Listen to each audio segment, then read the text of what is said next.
देखो, अभाज्य गुणनखंड जब हम लोग सीखेंगे तो हम लोग अभाज्य गुणनखंड निकालना सीख जाएंगे। अभाज्य गुणनखंड विधि से एलसीएम एचसीएफ सीखेंगे, वर्गमूल निकालना सीखेंगे और घनमूल भी निकालना सीख जाएंगे। सीखने का मन है? yes, सीखना चाहते हो? yes, तो सबसे पहले आप जानोगे अभाज्य संख्या के बारे में। देखो, अभाज्य संख्या के बारे में आप इसलिए जानोगे ताकि आपको पता चल जाएगा कि कौन अभाज्य संख्या है और कौन भाज्य संख्या है। ये बताओ, ये जो 2 है किन किन संख्याओं से पूर्णतः विभाजित है? 1 से और अपने आप से। ये जो 7 है किन किन संख्याओं से विभाजित है? 1 से और अपने आप से। कहने का ये मकसद है कि जो संख्या 1 से और अपने आप से विभाजित होगा, अन्य किसी संख्या से नहीं होगा, उसे कैसी संख्या समझोगे? तो वैसी संख्या है जिसके पास दो ही गुणनखंड हो, एक और वह स्वयं, वो क्या होगा? अभाज्य संख्या। तो प्रथम अभाज्य संख्या क्या हो जाएगा? 2। और सबसे बड़ा अभाज्य संख्या क्या होगा? बोलो, कौन बोलेगा? अनंत, अपरिभाषित, खत्म ही नहीं होगा। समझ गए मेरी बात को? तो ये अभाज्य संख्या हो गया। अब हम लोग अभाज्य गुणनखंड कैसे निकलता है, सबसे पहले हम लोग 24 का निकाल के देखेंगे। किसका निकाल के देखेंगे? 24 का। कोई बच्चा पहले से अगर जानता है अभाज्य गुणनखंड तो आएगा, करेगा अभाज्य गुणनखंड? कौन कौन आ सकता है? तुम आओ। क्या नाम है? अंकिता। अभाज्य गुणनखंड में एक नहीं आता है। एक अभाज्य गुणनखंड है कि नहीं है? नहीं है। क्योंकि वो तो एक को से कटता है।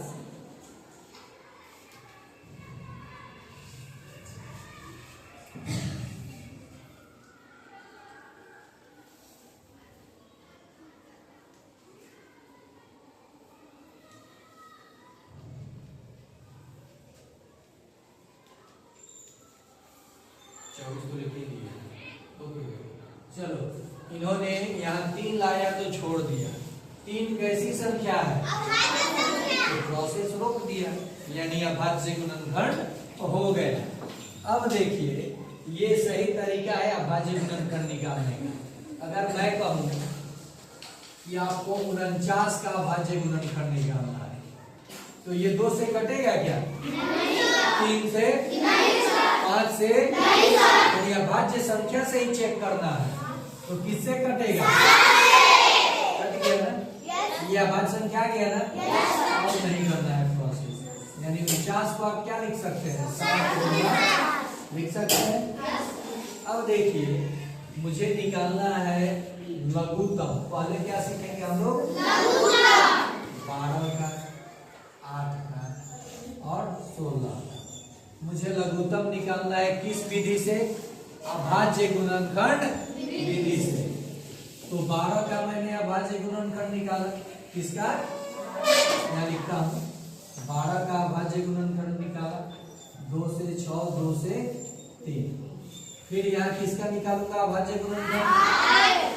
2 से 4, 2 से 2।